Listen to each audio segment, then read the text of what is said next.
Welcome back to week 5 of the Mocha Mommy summer camp. If you're just finding my channel, welcome. We look forward to having you. Take a second right now to like, subscribe, and comment on this channel. And let's get started. So we are entering into week 5 of the Mocha Mommy summer camp, and there's no time better than the present to talk to our kids about why it's so important to vote, especially during these politically charged times where there's so much conversation about President Trump and Joe Biden and senators and congressmen, and there is never a time where your kids are too young to talk about the importance of voting. This week, I have selected books that all focus on the importance of voting and why voting rights are human rights. So the first book I selected is Child of the Civil Rights Movement.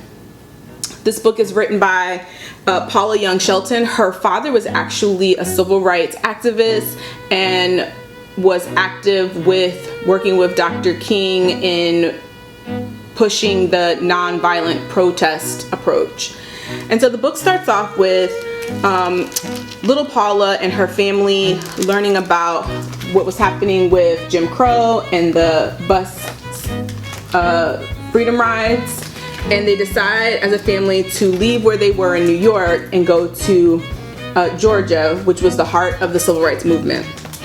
And as you go through the story, you hear of some of the ways that Jim Crow has affected or impacted her family. So she talks about a time where they went to a restaurant and they weren't given the opportunity to eat at that restaurant. And then you're introduced to her Uncle Martin. And you learn that Uncle Martin isn't her real uncle, but because it says, but Uncle Martin wasn't really my uncle, not by blood anyway. We were close because our fathers worked together, close because our mothers worried together, close because we all struggled together, and close because we were brought together for a common goal. A common goal. We were one family, the family of the American Civil Rights Movement. And so with Uncle Martin, you learn about her civil rights family and how they came together and had dinners. And if you look closely, you can see her here in the bottom of the picture. And she talks about them her being under the kitchen table, watching and listening, watching the folks in the dining room, listening to the booming voices, sometimes angry, sometimes very angry. And they were talking about Selma, Alabama, where, as in most countries in the South, blacks were denied their right to vote. And then you go on a little bit further into the story and you learn that her dad is preparing to go to Selma, but when Daddy was ready to march to Montgomery, Mama said, I'm marching too. So they packed up their 3 girls and we headed to Selma. And if you look closely in this picture, you can see her family right here. And so she just talks about like what that day was like for her as a child marching. And so last week we talked about giving kids their voice and how even the smallest of children can lend their voice to a cause that they feel passionately about. And so she describes that day in Selma and what that walk was like. And while she fell asleep and will eventually end up staying with relatives while they continue that 4-day march from Selma to Montgomery, the book ends with the Voting Rights Act of 1965 and how proud they all felt. We talked about the singing, the praying, and friends and family, even the tired feet. And then on the last page, it says that like when her mom and dad were too tired to march, her sisters, they passed the baton and they continued the march. So this is Child of the Civil Rights Movement. The next book I have selected for this week is Granddaddy's Turn, A Journey to the Ballot. This book is by Michael S. Bandy and Eric Stein. They also wrote the book from a couple weeks ago, Whitewater. And this book is about a little boy.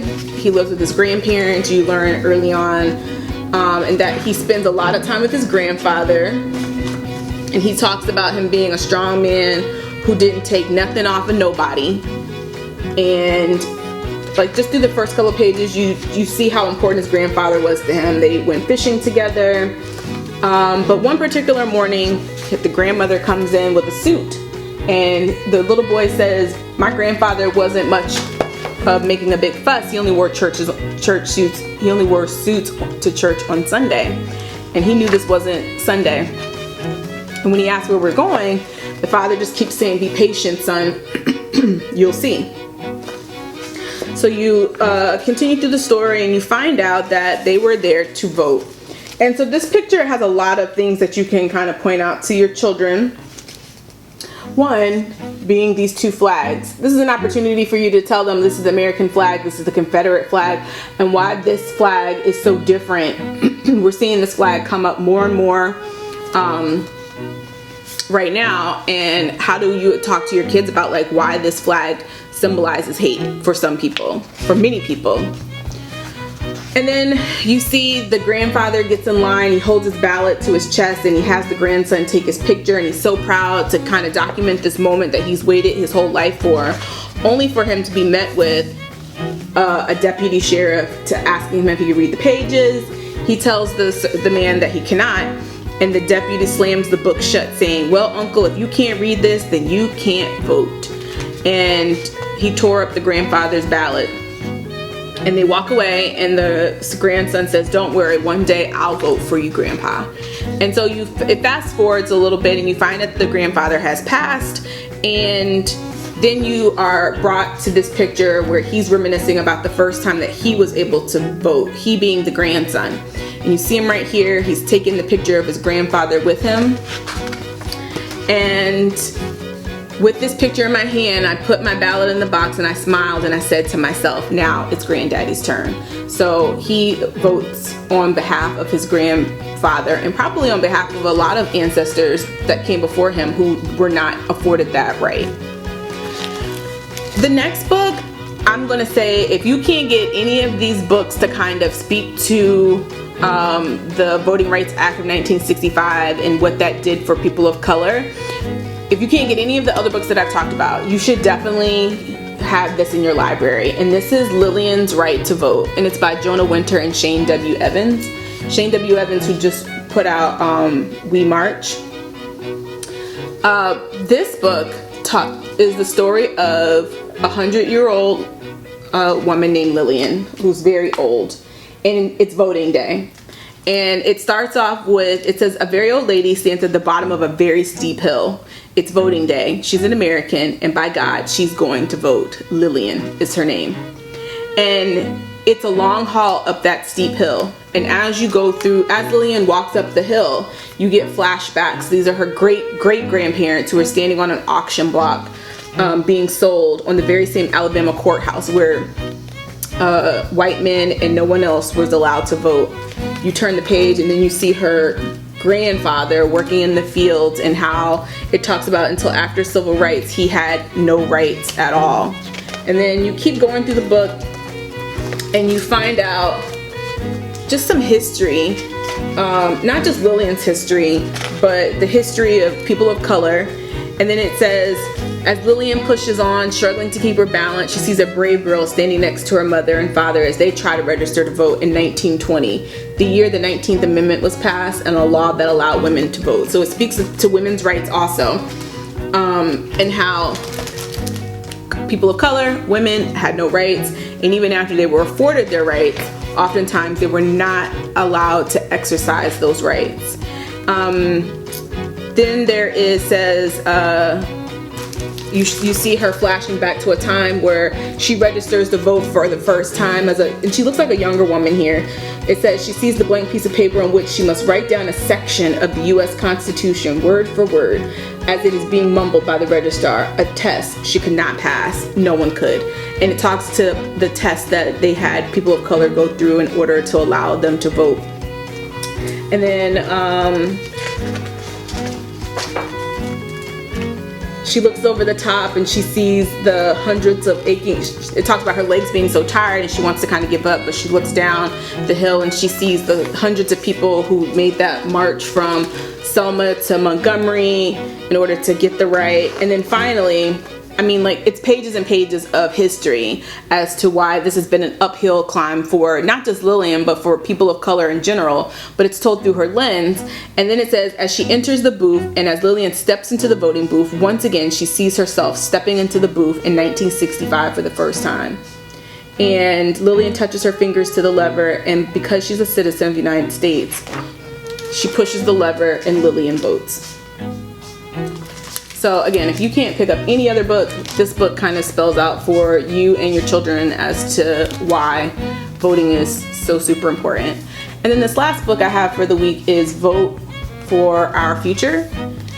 And it's a cute little book about a group of kids at a school. And it talks about how on election day, the school is closed because they are a polling station. And leading up to the election day, they are out knocking on doors. You can see them in the book making phone calls and texting, handing out flyers. And this just is a book that kind of speaks to like how you can give your children a voice during these times. Like, you're never too young to become an activist. You're never too young to use your voice for good, and you're never too young to get involved. And so this book just kind of spells that out. Like, how can your little kids be involved right now, especially during like the election political time period that we're all living in. So they're never too young to get involved. This week, I just want to make a plug for all of you moms and your mental health. The struggle is real, especially people who have toddlers and little people. I have a little person, and it's rough. But I want to make sure that you take some time out this week for yourself, to do something for yourself. Even if I know nail shops are opening back up, grab your face mask and go treat yourself to a pedicure. Have somebody come watch your kids, even if you have to drop them at a grandparent's house, or a cousin come watch the kids at your house. Just get out of, or if you have a spouse, like, let the spouse stay in the house and you go out. Even if you just take a long drive, go pick up a drink from Starbucks or from your favorite restaurant, or if you, because I've done this during quarantine, park your car outside of your house with your lights off and read or listen to an audio book. Like, you just have to take some time for yourself this week. One activity that I have for the family is called Rainbow Trail Mix. I mean, kids love to make stuff. I feel like my kids are more likely to eat the food when I let them make it. And I mean, this is fun. So it's basically some Fruit Loops, some colored goldfish, and some marshmallows. And you get a measuring cup and maybe like a half a cup of marshmallows, a cup of Fruit Loops, a cup of goldfish colored, and mix it all up, and then put on a movie and just have like a great movie night. Hopefully, I don't have a lot of activities this week because it is hot right now. And so if you can get outside and do anything that will with water balloon fights, water table, if you have a pool. If I had to actually order a pool all the way from Germany because all of the pools, the like blow up pools, were sold out. We live in the forest. I don't have an in-ground pool, and my kids cannot play in the yard because we had bears, like real life bears right now. So I'm just gonna try to do everything that I can to keep them cool. And so moms, make sure you're drinking your coffee, keeping your kids busy, and yourself sane. Until next week, I'm the Mocha Mommy. Hope to see you next week. Have a great one.